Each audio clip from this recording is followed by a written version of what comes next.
This is the Marseille motorway toll booth at 10 in the morning. These workers from the local repair shipyard have taken over the toll booth and they're letting everyone through for free.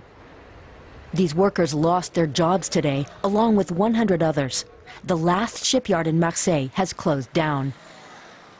But for the communist GCT trade union, it's not over yet. Every few days, they take to the streets with a new protest. We want to go back to work again as soon as possible. And we want the authorities to find a solution that guarantees that our jobs at the repair shipyard are secure in the future. We expect that. Now another week has passed since the last negotiations and nothing has happened. After the blockade, the shipyard workers meet with their union boss, Patrick Castillo. The industrial park in Marseille's harbor is in the hands of the union, occupied by workers. For months, they squabbled with the owner over his plans to hire more temporary workers. Then he filed for bankruptcy. So now the workers are discussing how to keep the business going by themselves. Normally, bankruptcy means we lose our jobs too. And that's why they're still here. They want a new investor to run the shipyard. It's just unbelievable that a repair shipyard like we have here will just close, with all the infrastructure, the machines, and the existing demand. In fact, there's been no work done here for weeks, but the union boss, Castillo, and his team conduct an inspection anyway. Suddenly, the harbor security guard shows up. He has nothing against the shipyard owner. He gives a friendly greeting. The entire harbor is in a process of privatization, but everyone here is in the same boat. The hardliners from the shipyard speak for all the other disaffected people here.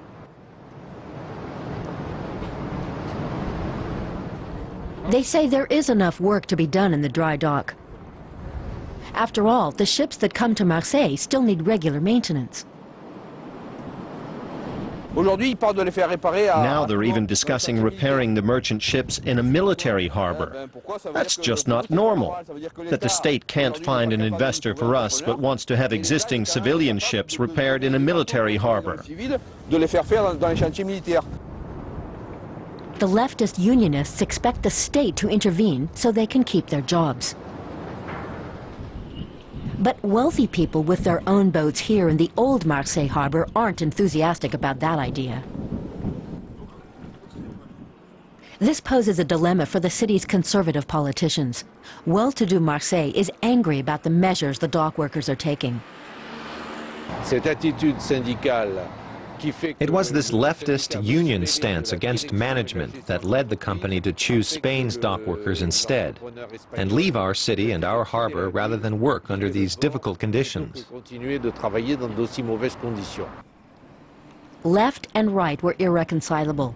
That led to bankruptcy, hardly surprising in an economic crisis that has affected this Mediterranean port and the rest of the region. Next morning, we're 20 kilometers to the west. Eurocopter is the biggest employer around here.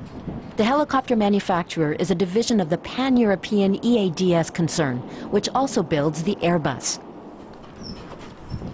The early shift begins at 7 in the morning. Most of the employees are on their way to their jobs, but not all of them. There are disgruntled workers here as well. What looks like a cigarette break is actually a wildcat strike. A few dozen workers have refused to show up at their jobs. One of them explains why, but he doesn't want to give us his name. They want to increase productivity and make us work longer hours. Several dozen colleagues will be laid off. And just now, they'll hardly be able to find other work. The economic crisis has hit France hard. The tension is palpable. Workers are cautious and management is anxious. The company doesn't want to speak on camera. Back to the jobless shipyard workers. They've returned to their workplaces just to pass the time. Leftist union boss Patrick Castillo has it all figured out. I'm quite aware that there is a worldwide economic crisis with all the vanished money. But they didn't burn the banknotes. They're out there in the hands of those who buy even bigger yachts and villas, while impoverishment increases next door. This looks like the class struggle of the 21st century. As the economic crisis unfolds, the specter of revolution has returned to haunt France.